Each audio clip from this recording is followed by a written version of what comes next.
Hola! Toleleje, toleleje. Kunin at basahin. Kunin at basahin. Ako po si Kuya Sam Pagaduan ng inyong kasama sa ating lumalim at mamunga Gospel Reflection. Ngayon ay March 16, 2026.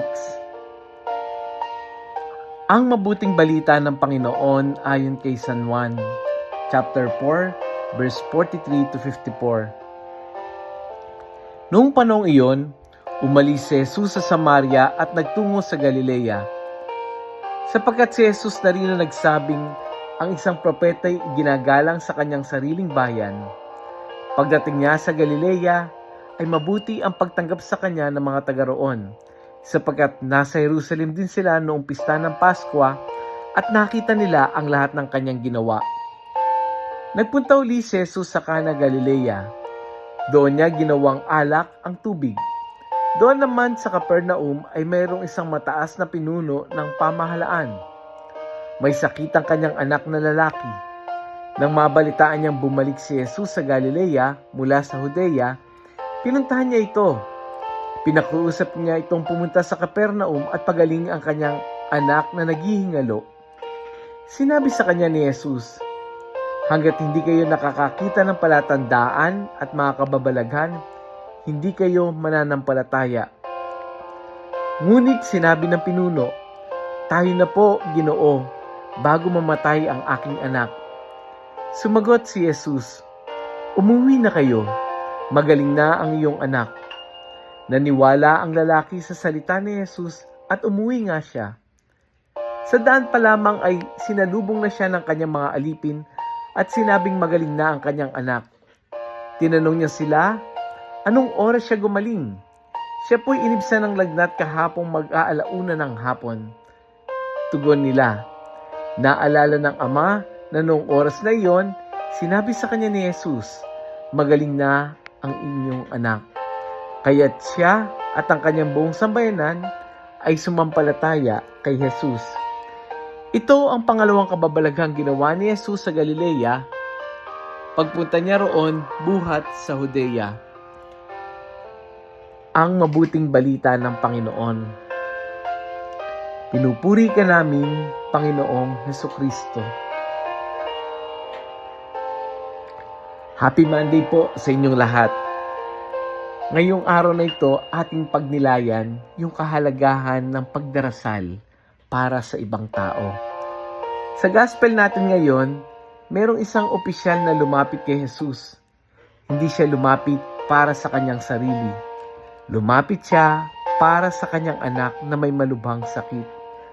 Malayo ang nilakbay.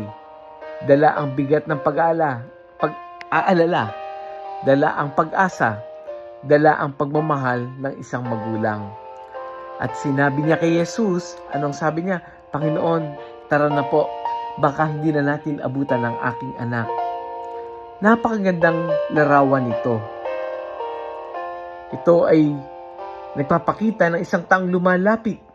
Hindi dahil siya ang may sakit, kundi dahil mahal niya yung kanyang inilalapit kay Jesus. Minsan, ito rin yung ginagawa natin. Meron tayong mga kapatid na may problema. Meron tayong mga kaibigang alam natin may pinagdadaanan. Meron tayong mahal sa buhay na tila nawawala ng lakas. At dahil hindi natin kayang ayusin ang lahat, anong ginagawa natin? Dinadala natin sila kay Jesus. Ito yung kagandahan ng panalangin. May mga laban na hindi mo kayang ipanalo para sa iba. Pero kaya mo silang dalhin sa Diyos. At minsan, hindi natin namamalayan na ang simpleng pangungumusta, yung simpleng pagbanggit sa panalangin, ito ay nagdadala ng malaking biyaya at pagpapala. Kung titingnan natin, marami sa atin ang nangangako na sinasabi natin sa iba, sige, ipagdarasal kita. Pero sa totoo lang, minsan hanggang salita na lang. Nakalimutan natin, na ipagpaliban natin, natabunan ng dami ng ating ginagawa. Pero yung opisyal sa gospel ay hindi tumigil. Hindi siya nagsabi lang ng concern, kundi anong ginawa niya? Pumunta siya at sinadya niya si Jesus. May effort, there is a sense of urgency, nagtiwala. At dito tayo tinatanong ng gospel, kapag ka ba mayroong nanghihingi sa atin ng prayer, dinadala ba talaga natin sila sa ating panalangin or hanggang pangako na lang tayo at lip serving? Kaya sa puntong ito, gusto natin na mai-apply natin to sa ating pang-araw-araw na buhay. Number 1, maglaan ngayon tayo ng 3 pangalan na ipagdarasal mo ng seryoso. Yung hindi generic na dasal, kundi intentional prayer para sa kanilang sitwasyon. Yung pagdarasal para sa iba na mayroong konkretong anyo ng pagmamahal. Pangalawa, kapag may nagsabi sa iyong ipagdasal mo ako, gawin mo na agad sa mismong araw na yon. Pagtalikod niya or pagdasal mo na kagad. Huwag hintaying makalimutan. Minsan, ang simpleng pagtupad sa pangakong ito ay malaking tulong sa isang taong may mabigat na pinapasan. Pangatlo, eto din, maganda, no?